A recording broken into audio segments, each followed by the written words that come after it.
Magandang umaga. Ayan po ay October 26, 2025.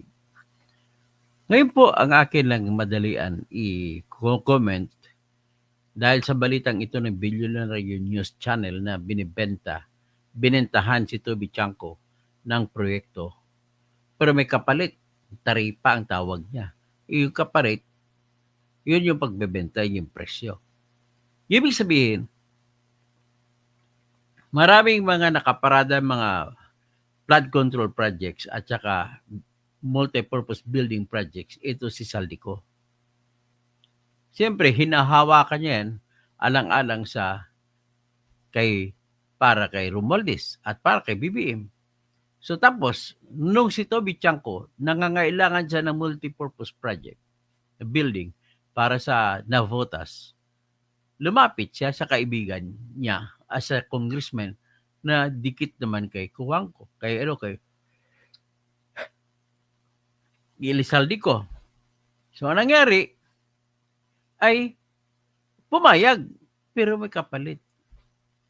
Ganun pala kasama.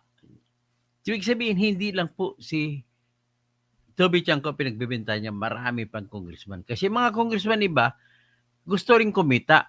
Maliban sa pagdala ng proyekto sa kanilang lugar, gusto rin kumita kasi pag magpabidding sila na rin ang kikita sa proyekto. Okay? So, pakinggan natin po itong pag-aamin ni Toby Chanko.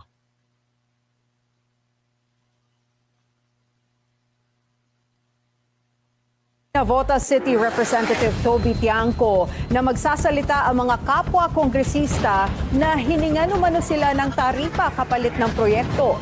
Bahagi ito ng serye ng kanyang mga pasabog sa umano'y insertion sa national budget. Narito ang exclusive Agenda Weekend Report ni Mavic Trinidad.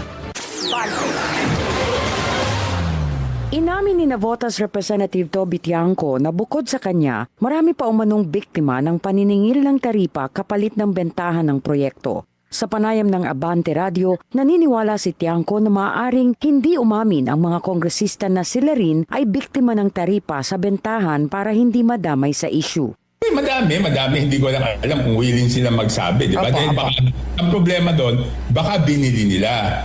Okay. Diba? Paano sila magsasabi kung binili nila yon, di ba po? Magkano po? Sinabi mo ba? Kaya sabihin, kasi hindi ako pumayag. Ilanggap, opo. Hindi pumayag. Paano nila sasabihin na Binili sila ay binentahan at binili nila?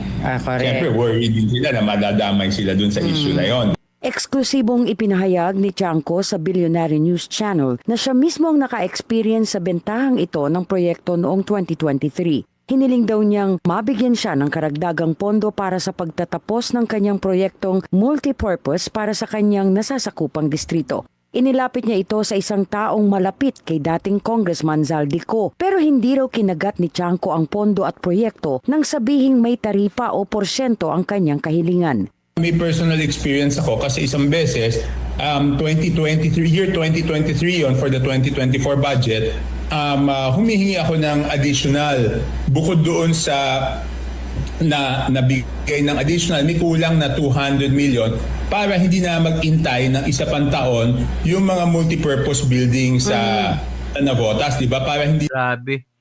Sa pagsagawa pa lang pala ng budget ng 2023 para sa 2024, doon na nagbebentahan na pala. Binebenta ni Saldico.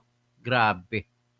Na sa 2025 budget pumasok. So, humingi ako ng extra pa noon na 200 million. At sinabihan nga ako na yun ay may taripa, kaya lang 50% discount dahil presyong kamag-anak daw. Pagsasapubliko ng mga proyekto at kung sino-sino ang mga nagpasok oponente nito ang isa sa nakikitang solusyon ni Tiangco para maresolba ang talamak na bentahan. Dito kasi makikita kung ano-ano at saang distrito ipinasok ang mga proyekto sa 2026 General Appropriations Bill o GAB. Isang liham ang ipinadala ni Tiangco kay House Committee on Appropriations Chairperson Micaela Swansing upang hilinging ilathala na ang mga listahan ng proyekto, pero hanggang ngayon ayon kay Tiangco wala pang sagot dito si Swansing.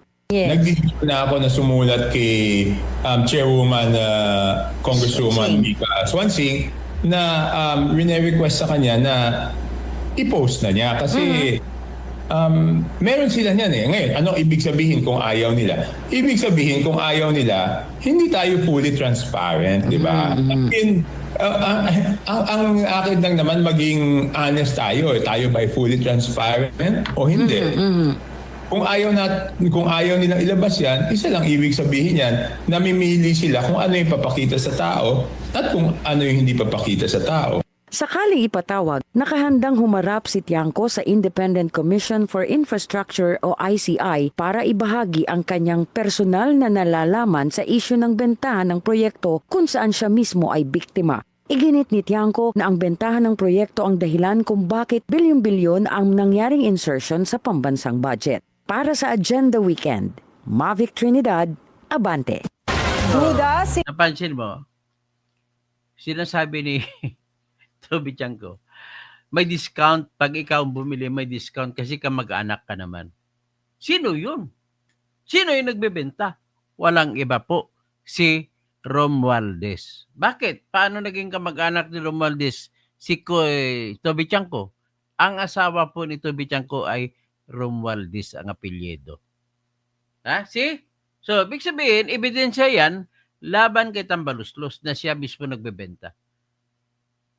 Get it? O, hanggang dyan lang po at magandang umaga po sa lahat.